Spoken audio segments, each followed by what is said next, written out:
Yo, this is Jacob, Team HOC, coming at you guys with an update on my Inzektor deck. Really nothing too special, but I definitely wanted to put something up this week. I'll try and put this up tonight, and if you guys have anything that you want to see, maybe I could do tomorrow because Wednesday, Thursday, what I have off as terms, in terms of work and stuff like that. So definitely let me know if you guys want to see anything. Also, this weekend is YCS Long Beach, 100th YCS. So, let me know what you guys' thoughts on are, what's going to top, top 8, top 16, top 32. Obviously, what do you guys think is going to win?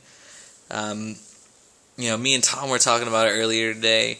And, he had a really, really good point, whereas, Inzektor is, as far as what we think are top tier at this point, of course, Rabbit is probably going to be, top pick, but Inzektor is going to be, the top pick of budget decks, cheapest version of the deck, minus tour guides and chains and maxis, I guess. But the core archetype of the deck, the most expensive thing is the Hornet.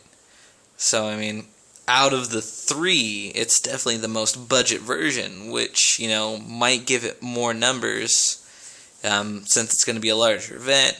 More numbers, more tops. So, or at least that's the theory. But again, let us know what you think.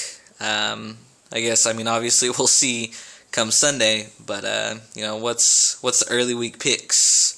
But anyways, let's get to the deck profile again. Nothing that you guys haven't seen before. I've put some different card choices in it than I have had prior. Obviously, not Centipede. 3 Dragonflies. Special Summon, so good.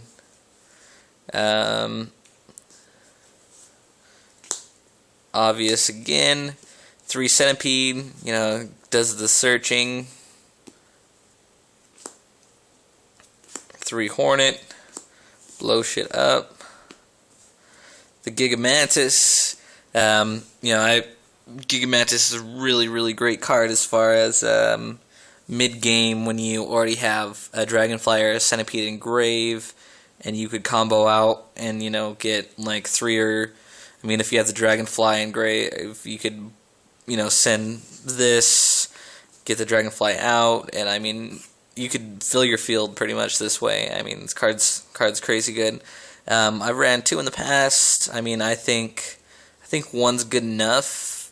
It's one of those cards where 1, it seems like it's not enough sometimes, but 2 seems like it's too many almost all the time. If you guys have a different opinion on that, let me know and see if there's some sort of justification. 3 Veiler, because I don't have Max C. I don't know. Card's just insanely good. Even in my meta, which isn't really competitive as far as the only locals that I'm able to go to. Not too competitive. Veiler still helps if you're playing non-meta decks. So, it's really good. Plus, it's a tuner, so, I could tune. Not really. Armageddon Knight. These guys really aren't seeing that much play nowadays. I still like them. I just put the second one in, so, it still warrants more testing. But, the whole thing is, getting to that Hornet to the grave as quick as possible. Dad, because you got darks, and he be shiny. Gores, Stapes. Tomato, he basically fetches the whole deck. It's pretty good. You go into Armageddon Knight with them, put the Hornet in next turn, if you have an Inzektor. You could, if they have one card, you have this, you could go into the Inzektor, the Dragonfly or the Centipede. I believe it's only the Dragonfly. You could go into the Dragonfly if you already have the Hornet. I mean, not having to use your normal summon on Inzektors is so good. You know, this enables you like speed in the deck, even though it's one of those if they attack it kind of things. Singin, another card that gets just a crazy amount of the deck. It's good.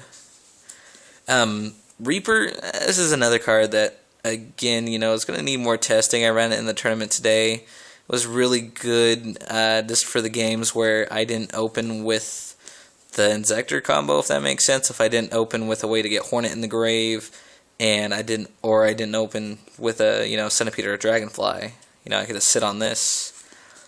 You know, which is always good. I mean, there's not crazy amount of answers to Reaper. And then always discarding from the hand, you know, hence windups, you know, why they're so good, but discarding from the hand is always going to be good. So that's monsters. Spells. I need to get another Ultra MST. Shit's ridiculous. You know, but this state stuff. Pots. Not sure on the third. I think 2's been really good so far. Lance. You know, not seeing this card in too many decks other than Rabbit. You know, I mean, obvious reason why it's in Rabbit. In here, you know, I definitely like it. Just because it seems like if I really don't want them to get like bottomless my Centipede or anything like that. You know, I don't want my combos to be disrupted with a book or, you know, with anything like that. I could definitely see this card coming out, but I just really don't know what I could see it coming out for right now, if that makes sense. You know, if I had a better card in mind, these two and then something in the traps that I'll show you guys later would be the first ones to come out. But I mean, at this point, definitely like it. Reborn, yeah, the Stapes.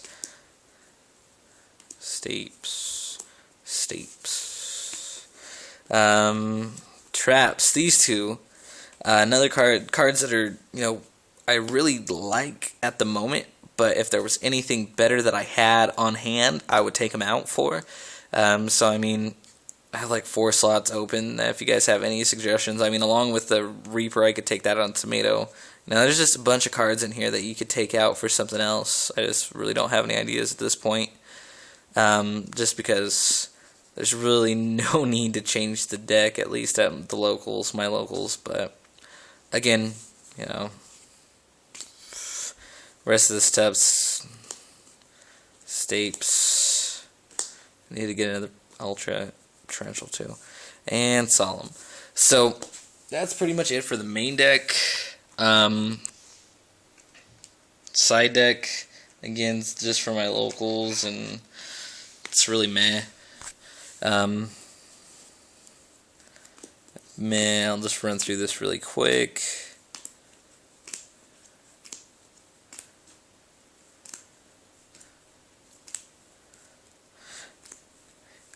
I think I might put these guys back in the hand.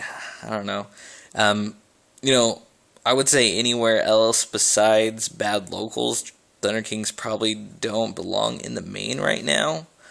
But I don't know. It just seems like I could side them in so much. It defeats the purpose of having them in the side kind of thing. Let's go through here. Probably should run another one of those guys. So good. Cards, white cards that I'll never go into, but are in there anyways. So that's just an update on the Inzektor deck. Got this cool mat today, double-sided Order Chaos one. It's pretty cool. But yeah, just let me know what you guys think about YCS Long Beach this weekend. You know, what's going to top, what's not, what's going to flop. You know, let me know what you guys think about Inzektors. What some good, you know, fixes. You know, I've definitely seen a lot of decks that are running the 3 Hopper, 3 Caliber. And, I mean, at this point, I haven't tested it yet, so, I mean, I'm not going to spit out there if it's, you know, bad or not, because, I mean, apparently if it's getting that much hype, you know, it has to be something good about it. need 2 more calibers and 2 more hoppers to even test that variant. So, I mean, as you guys saw, I have enough filler in the deck that I could definitely test it, but just don't have the cards at this point. Shouldn't be too hard to pick up, though. Definitely looking out for them. And again, actually, I have another question for everybody. As far as the Naruto CCG, anybody interested in seeing any sort of Naruto videos? Been really kind of contemplating getting back in the game. I know it's really, nothing compared to the amount of people that, watch Yu-Gi-Oh!, Magic, pretty much any other, big name card game. Naruto, probably not going to get a great amount of views, but I mean, if there's enough, let me know. Thinking about building a Sage mode deck, but that requires, Naruto Sage modes are like $100. It's fucking ridiculous. But I mean, that's their money card for the whole game is $100. Where Yu-Gi-Oh has Zen mains, tour guides, all sorts of shit that's way more expensive. But anyway, if you guys would like to see deck profiles for that, matches for that, I can't say how good matches would be just because I'm really not 100% about the locals for Naruto.